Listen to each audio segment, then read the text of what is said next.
Good morning all of you. आज की जो हमारी क्लास रहेगी वो रहेगी बीएससी थर्ड ईयर वालों के लिए, ठीक है, not third same, third year, ठीक है, थर्ड ईयर वालों के लिए ये क्लास रहेगी, जिसमें आज हम पढ़ने वाले हैं factor affecting of water absorption. मतलब जो मैंने आपको वाटर एब्जॉर्प्शन पढ़ाया था कि वाटर एब्जॉर्प्शन मतलब जल अवशोषण।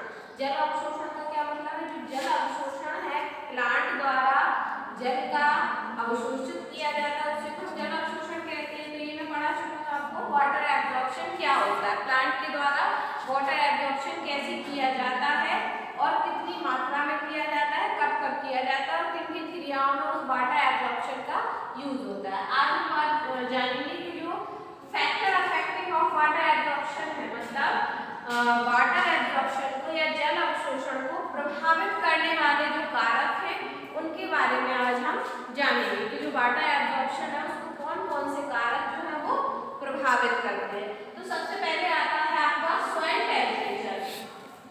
देखिए, वाटर एब्जॉर्प्शन में सॉइल टेम्परेचर की अत्यधिक महत्वपूर्ण भूमिका है। वो कैसे है कि जैसे सॉइल टेम्परेचर है, आपकी जो सॉइल है यदि वो 30 से 35 डिग्री सेल्सियस तक है उसका टेम्परेचर, तब तो वाटर एब्जॉर्प्शन सही मात्रा में होगा।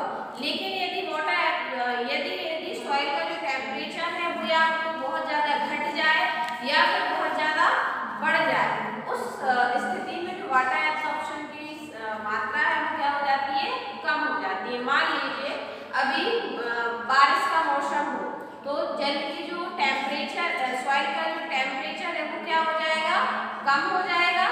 और कम हो जाएगा सॉइल का टेम्परेचर तो आपने देखा है कि बहुत ज़्यादा पेड़ पौधों को वाटर एब्जॉर्प्शन की वो नीड नहीं रहेगी। क्यों नहीं रहेगी? क्योंकि उनका जो ट्रांसपायरेशन है, वाष्पोत्सर्जन की क्रिया है, वो भी तो नहीं हो रही है। बारिश में आप देखते हैं धूप नहीं निकल रही है, सन नहीं निकल रहा है, तो उनमें जब ट्रांसपायरेशन नहीं हो रहा है तो वाटर एब्जॉर्प्शन की क्रिया भी क्या हो जाएगी, कम हो जाएगी। या फिर आप बहुत ज़्यादा टेम्परेचर बढ़ जाए, बढ़ने का मतलब जैसे आप राजस्थान साइड चले जाओ तो वहाँ क्या है, बहुत ज़्यादा टेम्परेचर रहता है तो सॉइल टेम्परेचर भी क्या रहता है, हाई रहता है। और जब सॉइल टेम्परेचर हाई रहता है तो वहाँ के जो पेड़ पौधे हैं उन्होंने अपने आप को इस तरह ढाल लिया है कि उनमें जो वाटर एब्जॉर्प्शन है वो कम करते हैं, ठीक है, क्योंकि वहाँ ज़्यादा पानी है ही नहीं।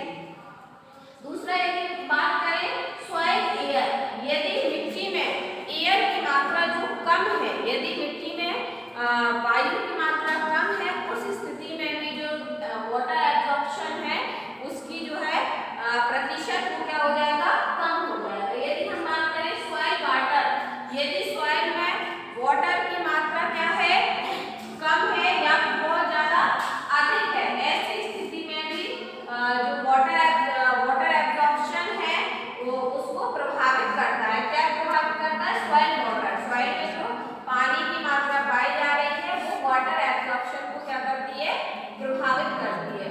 नेक्स्ट है concentration of mineral salt. Concentration of mineral salt का मतलब है कि जो मिनरल सॉल्ट है, यदि खनिज है, मिट्टी में अधिक खनिज आदि का प्रयोग करने से खनिज लवणों की सांद्रता जो है वो बढ़ जाती है, जिसके कारण जल अवशोषण की दर क्या हो जाती है, घट जाती है। यदि मिट्टी में बहुत ज्यादा मिनरल्स पाए जा रहे हैं तो उस स्थिति में जो मिट्टी की सांद्रण क्षमता है, जल को अवशोषित करने की या जल को सांद्रित करने की क्षमता है वो क्या हो जाती है, घट जाती है। और इस प्रकार मिट्टी में जो है वो ये जल अवशोषण में क्या करते हैं, उसको प्रभावित करते हैं।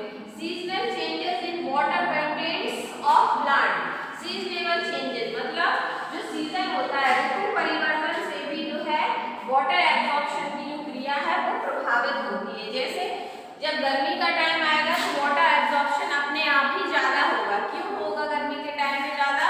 क्योंकि तब ट्रांसपायरेशन की क्रिया भी ज्यादा होती है, तेज धूप निकलती है, पेड़ पौधों को ज्यादा वाटर की आवश्यकता होती है। जैसे कि हम गर्मियों में अगर 4 लीटर पानी पीते हैं तो सर्दियों में हम कितना कर देते हैं, मुश्किल से 2 लीटर।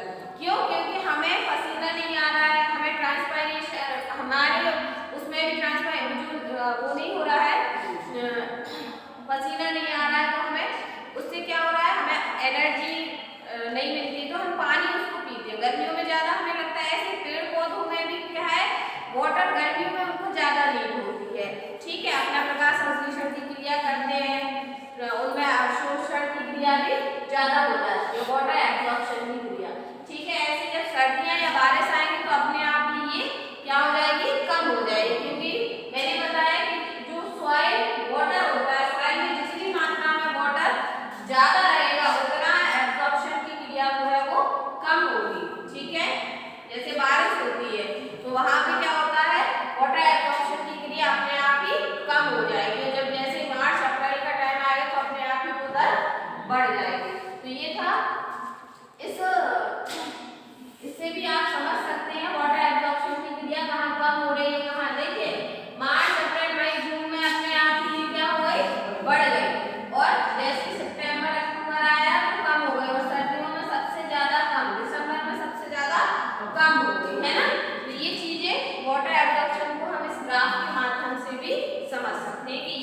प्रभावित करती हैं। ठीक, आज की क्लास में इतना ही।